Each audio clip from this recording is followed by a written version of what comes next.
di saat kita harus membahas tentang cinta, kita harus serius dong. Bagaimana kita mencintai dulu.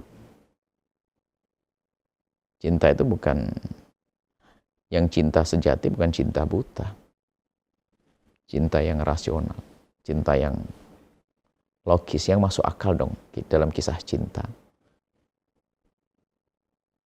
Jadi nalar kita ini kita ajak untuk merenungi sebuah jalinan cinta tersebut. Sehingga kalau nalar kita tidak bisa nerima, jadi bahan tertawaan. Cinta yang menggelikan. Kemudian di saat seperti itu, ya kita tidak perlu membela cinta, dia telah salah dalam mencintai kok. Maka yang perlu kita hadirkan bagaimana menolong dia untuk bisa mencintai dengan cara yang benar. Nah, cinta itu logis loh. Kalau tidak logis, maka menjadi cinta buta. Lah, cinta buta orang hanya sebut cinta buta, berarti dia telah mencintai dengan yang salah. Nah, kalau ada orang semacam ini, bukan kita dukung dong dengan cintanya, lalu alasan hak asasi manusia, hak mencintai dan sebagainya. Kita luruskan, yuk kita benarkan dalam mencintainya. Kamu salah, Nduk, Le, Nak. Kamu salah dalam mencintaimu. Nah, sehingga kami sampaikan pesan kepada anak-anak muda yang sudah mulai kenal lawan jenis, masa pubertas lah. Jika ada yang mengetuk hatimu, biarkan akalmu yang membukanya. Jangan izinkan hatimu untuk membukanya. Sebab kalau buru-buru hati membuka, tidak pakai mikir. Sehingga kadang seorang perempuan mencintai seorang laki-laki, ditanya, apa yang menjadikan kau cinta? Nak, dia mengatakan nggak tahu. Anda pun, wahai para bapak, nggak setuju kalau anak Anda cara bercintanya semacam itu. Dan jangan didukung dong yang salah. Artinya, kemudian mohon maaf termasuk diantaranya saling mencintainya dengan sejenis. Laki dengan laki. Loh, itu kan salah dalam saling bercinta. Memang kita tidak mencaci dia, tidak. Kita tidak boleh mengolok dia. Karena kenyataannya dia terlanjur saling mencintai. Tapi kita punya kewajiban, itu dia sakit. Kita kembalikan kepada mental yang sehat. Agar dalam bercintanya sehat. Cinta yang menjadikan orang tuanya ridho, senang. Itu, mohon maaf, saudara-saudariku yang diuji dengan cinta sejenis, Anda tidak perlu marah dengan kami, justru ini bahasa cinta kami untuk Anda. Itu, laki-laki yang senang dengan laki-laki itu, ibunya juga gelisah. Apalagi izin mau menikah, kebayang cucuku siapa nanti dan seterusnya, panjang kisah. Jadi tidak ada orang tua yang setuju dengan itu semuanya. Cuman kadang orang tua tidak bisa berkata apa-apa karena sudah terlanjur saling mencintai. Artinya ini salah. Nah, jika ada orang yang salah dalam bercinta, maka yang harus kita hadirkan adalah pembenahan dong. Jangan sampai ini merambat ke yang lainnya. Jadi toleransi kita, perhatian kita kepada orang yang mohon maaf kena penyakit koreng, ya kita obati dong. Jangan katakan, ayo kita tenggang rasa, semuanya harus berkoreng ria. Nggak ada begitu. Orang cerdas dong dalam menanggapi permasalahan. Makanya, yang melegitimasi, mengizinkan pernikahan sejenis, itu sebenarnya telah menghancurkan dia. Karena dia sakit yang bisa disembuhkan. Banyak yang sembuh. Dan kita menemukan. Banyak yang sembuh. Bahkan luar biasa, dari pengakuannya, dia sembuh. Tentunya proses panjang untuk sembuh. Pengobatan. Nah, ini jadi cara bercinta yang salah tidak boleh dong kita dukung, akan tapi yuk kita lurus. Kita caci juga enggak. Tapi kalau kita katakan, oh boleh, enggak boleh, kita kadang secara adat enggak boleh dong. Masa kamu nikah begitu? Adat dulu. Kami tidak ngomong masalah agama ya. Kalau agama nanti sensitif banget, karena urusan agama kok membekang. Enggak, adat, tradisi, akal, kebiasaan. Apa kata orang kampung kalau anak laki-laki menikah dengan laki-laki? Loh, ini kan sudah lumayan untuk memahamkan. Logis kan? Gitu loh. Kadang-kadang kalau kita sudah bicara agama tuh anggap agama darah. Gini, saya ntar dulu agama saya hanya mengajak bicara kepada ya, yang senang diskusi lah, senang debat. Ternyata tidak perlu debatkan karena rasional. Cinta itu adalah masuk akal. kecuali menjadi cinta buta. Baik. Jadi ada pernikahan yang memang secara kebiasaan tidak disenangi, tidak disetujui, tidak menarik. Oh, jangankan kok masalah cara pernikahan, nggak ngadain resepsi model begini saja sudah caci kok di masyarakat, ya enggak? Belum lagi nanti kalau ditingkatkan kelas agama. Nah, baik, sekarang kita masuk ke kelas agama. Kami bicara kepada Anda, saudara kami, kaum Kristiani, atau Buddhis, atau Hinduis, atau saya seorang Muslim. Sama di dalam memandang anak. Jika Anda, wahai saudaraku, dan kita banyak punya kawan-kawan atau yang punya agama beda, tapi mereka adalah orang yang punya jiwa damai. Jika Anda punya anak laki-laki atau anak perempuan yang sangat baik menurut Anda, religius, menurut agama Anda, religius, sangat menekuni agama yang Anda peluk. Dia sangat rajin ke gereja, bahkan bukan sampai di situ. Dia juga bisa membantu Anda di dalam menjalankan tugas, misi menyebarkan agama Anda, dan seterusnya. Artinya putri Anda, wahai saudaraku yang kaum Kristiani, putri Anda istimewa. Kemudian, ada dua pilihan untuk dia. Yang satu adalah seorang Hindu, atau tiga deh. Tiga pilihan calon suami. Secara zahir kecerdasan sama, perilaku baik sama. Hanya yang masalah adalah beda agama saja. Kebaikannya sama, permasalahan beda agama. Tiga calon ini adalah kawan sekolahnya, yang satu agama Hindu, yang satu Islam, yang satu agama Kristen. Karena Anda seorang Kristiani, kira-kira kecenderungan Anda kemana? Kan begitu. Nah, ini kan logis. Kami yakin demi program yang telah Anda rencanakan dan kesesuaian, jangan sampai ibadahnya beda, nanti bisa bareng-bareng ke gereja atau ke wihara atau ke masjid, itu kan kesamaan dong. Maka kami yakin Anda dengan kecerdasan Anda pilih, nggak ada pilihannya, saya pilih yang sama, saya Kristen dong. Kalau saya nikahkan ke yang Muslim, nanti anak saya ke gereja, suaminya ke masjid, atau nanti ke wihara, yang satu ke wihara.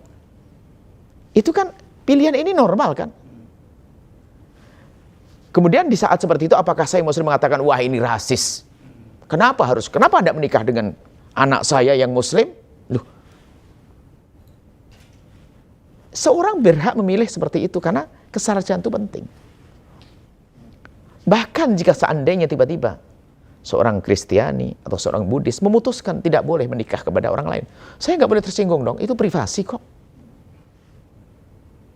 Kalau tiba-tiba ada satu kebiasaan di satu suku, suku ini menjaga kekeluargaan, satu suku di pulau mana begitu, maka suku ini sangat tidak senang kalau ada keluarganya menikah dengan orang luar. Kita tidak perlu marah dong, mereka menjaga kekeluargaan mereka kok. Anda aja kenapa maksain Anda harus menikahkan anak Anda ke mereka? Anda cari istri yang lain dong. Loh, menghargai itu seperti itu. Dan juga ini lebih memudahkan bagi mereka untuk bisa bahagia, seorang Kristen dengan Kristen, Hindu dengan Hindu, Buddha dengan Buddha, Muslim dengan Muslim. Seperti itu. Nah, kemudian kalau sampai masuk fatwa agama, ya nggak usah pusing dong fatwa agama. Ini kan yang berikan nikah beda agama. Berarti di antara karangan orang yang beragama. Kalau pernikahan orang ada agama, urusan lah, bebas. Sekarang saya bicara, pertanyaannya pun adalah nikah beda agama. Makanya agamanya yang ditanya dong, beda agama kok. Ternyata dalam Islam mengatakan, seorang muslimah tidak boleh menikah dengan seorang non-muslim. Loh, hal yang demikian tidak boleh dong dianggap ini sebagai diskriminasi atau rasis. Nggak, beda. Ini kalau aturan agama. Aturan agama. Tapi tetangga kita yang Nasrani menikah dengan Nasrani, kita ikut senang, boleh datang, ngirim hadiah, mobil satu boleh kok. Nah ini, jadi itu ada cara berpikir yang sehat. Maka jangan dipaksakan Kalau terjadinya kawin silang suku Sunda dengan suku ini adalah bukan jangan menyengaja ya. Pernikahan tiba-tiba ada seorang Muslim menikah dengan non-Muslim atau Hindu dengan Kristen dan sebagainya. Itu pasti keluar dari tradisi kebiasaannya. Nah, kan? Hanya tingkat kesalahan aja menurut satu agama dianggap sebuah kesalahan besar, yang lain hanya kesalahan tradisi ada. Yang penting itu adalah tidak kebiasaan. Itu wajar mengatakan semacam itu, jangan dianggap rasis dan sebagainya. Maka pernikahan beda agama di dalam Islam. Kalau seorang laki-laki Muslim menikah dengan non-Muslim yang ahli kitab Yahudi dan Nasrani, maka diperkenankan dengan beberapa catatan, tidak serta-merta dong. Tidak serta-merta. Nah, kemudian seorang wanita muslimah tidak boleh sama sekali menikah dengan laki-laki non-Muslim. Nah, ini adalah dalam aturan agama. Tidak perlu Anda bertanya kenapa dan sebagainya. Aturan dalam agama itu ya seperti sepupu paman tidak boleh menikah dengan kepo. Jangan bertanya. Di agama lain dulu di Mesir kuno biasa, pasangan inset biasa. Ada itu urusan, di Yunani juga demikian. Tapi dalam Islam tidak ada, nggak perlu itu urusan agama. Kalau Anda meyakini agama, lihat agama. Adapun seorang Muslim menikah dengan non-Muslim itu ada banyak aturannya dong. Semua aturan kalau kita perhatikan demi kebaikan. Demi kebaikan orang yang menikah.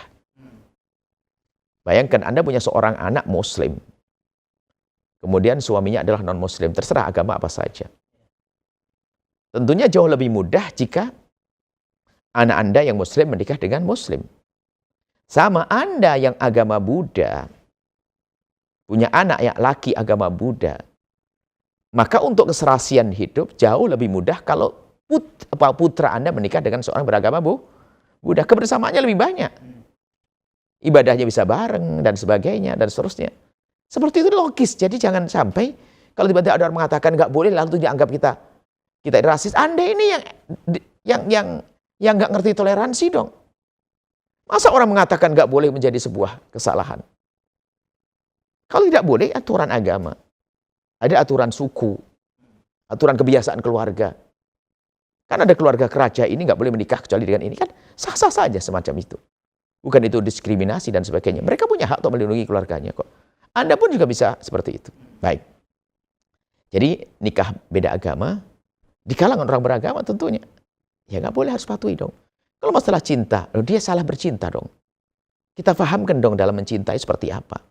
Cinta itu kan tidak serta-merta. Cinta itu ada mukaddimah cinta dan ada harapan-harapan di balik cinta yang dijalin. Bukan hanya sekedar aku senang kamu dan sebagainya lalu. Nah, kalau sudah cinta itu, termasuk ini. Kalau orang bercinta itu adalah menjadikan pasangannya berkorban, maka dia belum cinta yang sejati. Tapi hendaknya dia yang berkorban, kan begitu. Ya kan? Berkorban. Berkorban dong, apapun. Sehingga memaksakan pasangannya untuk masuk agamanya, nggak sah dong.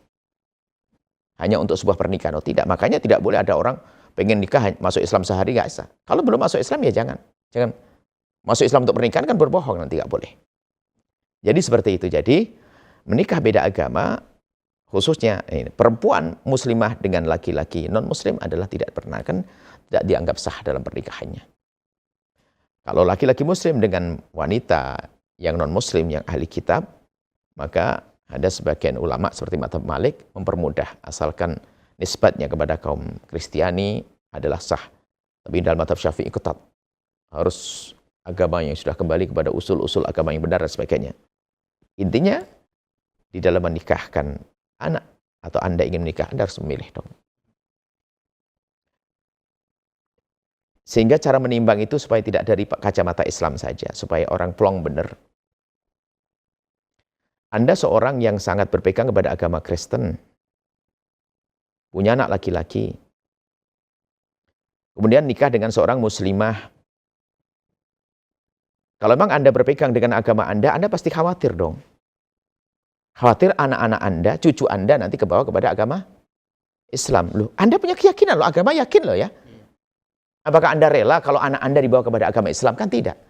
Karena Anda seorang agamawan, seorang tokoh agama, punya anak yang hebat, laki-laki menikah dengan seorang muslimah. Mungkin Anda berkata, tapi anak saya kuat kok. agama Kristennya, oke.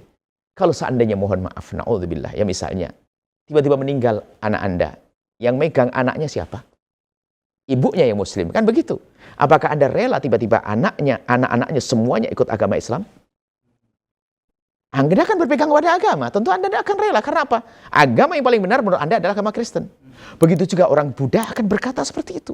Maka jika seorang Muslim berkata demikian, jangan dianggap salah dong. Ini kan adil cara memandang. Ya seperti itu sebetulnya, sederhana.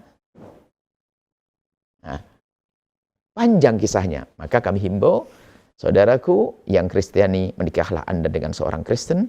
Yang Buddha, nikahlah dengan seorang Buddha. Yang Hindu, menikah dengan Hindu. Kenapa? Untuk mempermudah keindahan dalam rumah tangga Anda. Ada keserasian, ada kebersamaan yang banyak. Tidak usah dipaksain dengan kawin silang dan sebagainya. Baik, seperti itu.